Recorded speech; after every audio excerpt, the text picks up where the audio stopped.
Thank you, Mr. Chairman, and it's an honor to introduce another Idahoan in the group here today. And I'd like to introduce Laurel Sayer. Laurel is the president and CEO of Perpetua Resources. Her passion and skill of bringing people together to identify solutions that work together for the environment and for business. And her background in federal and natural resource policy guides her leadership of the Stibnite Gold Project as it moves through the regulatory process. Before her current role as CEO, Laurel served as a director on the company's corporate board for 2 years. Laurel spent more than 2 decades of working on natural resource issues with Congressman Mike Simpson and Senator Mike Crapo, 2 of my colleagues still in office today. Through this time, she gained a reputation for creating meaningful relationships and delivering results while working with local, state, and federal government agencies.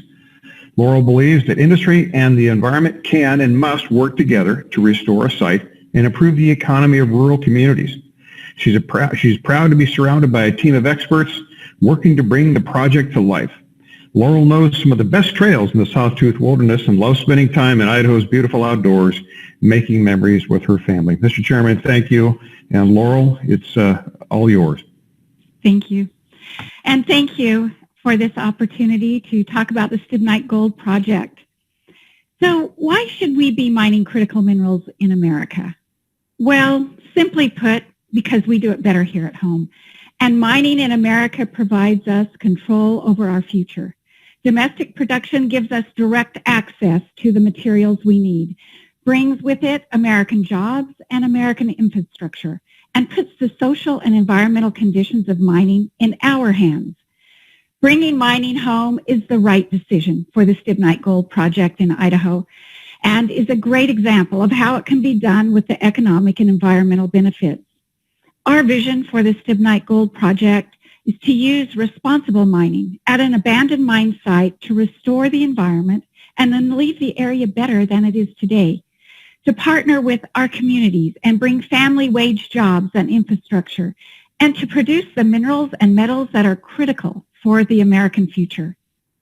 The Stibnite Mining District has seen over 100 years of mining activity, but most of the mining at Stibnite occurred around World War II.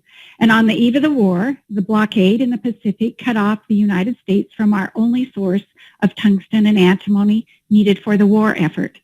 The U.S.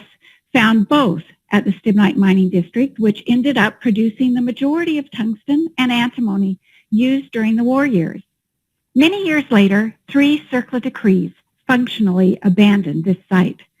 The legacy of Stibnite is complicated. On one hand, the men and women of Stibnite are credited with having shortened World War II by a year and saving 1 million American lives. And then on the other hand, most of the mining here occurred long before the environmental regulations or an ethos on how to leave the site after mining. As a result, there is an environment legacy that needs to be addressed. And today, Stibnite needs help. The East Fork of the South Fork of the Salmon River flows into an abandoned mining pit. Steelhead, Chinook, and bull trout have been blocked from miles of critical habitat for over 80 years. And millions of tons of legacy tailings, they're degrading the water quality. The good news is, industry has a solution. We designed our project to be the long-awaited environmental solution. Through mining, we can help fish migrate to miles of critical habitat. We can pick up millions of tons of old tailings to improve water quality, and we can permanently restore the river. The mineral resources that make the restoration component of the project possible, to date, we have identified reserves of 4.8 million ounces of gold and 148 million pounds of the critical mineral antimony. Antimony, while lesser known, is vital to our everyday lives and to our nation's future. In defense, antimony is critical for infrared technology and munitions. In technology, antimony is in iPhones and semiconductors. In energy, antimony is in wind turbines and batteries. And a lower carbon energy grid demands storage.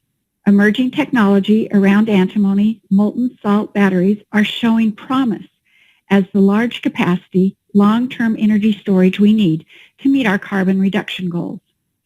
Today, there are no domestic mine sources of antimony. Instead, China, Russia, and Tajikistan control over 90% of the world production. The Stibnite Gold Project is one of the largest reserves in the world outside of Chinese and Russian control, and Stibnite could provide an average of 35% of U.S. demand in our first 6 years of operation. Bringing a project to life takes time and careful consideration. After 6 years of study, we submitted our plan of restoration and operations to the Forest Service in 2016. We are approaching our 5th year of NEPA permitting. Once permitted, it will take 3 years to get through construction and into production. Our regulatory system's high standards is science-based and incorporates public feedback. This is great, but it is also inefficient if it takes an average of 7 to 10 years to go through permitting. As a conservation and a female CEO, I can tell you that the face of American mining has changed. For us, transparency and accountability have guided our interaction with communities. Diversity and inclusion define our team leadership all the way through our company. And we are investing in environmental solutions because it's the right thing to do.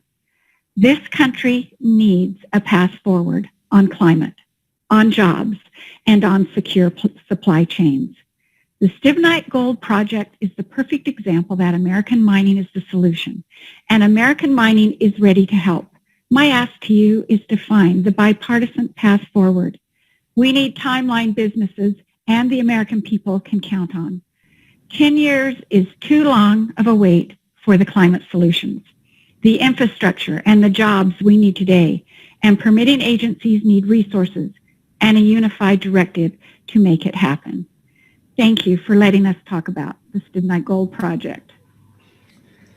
Thank you, Ms. Sayer, and what an exciting project you've got there. I can't wait to maybe someday get out and visit it, but I think it's a great example of how the environment and the economy, and not to mention national security, can benefit all at the same time.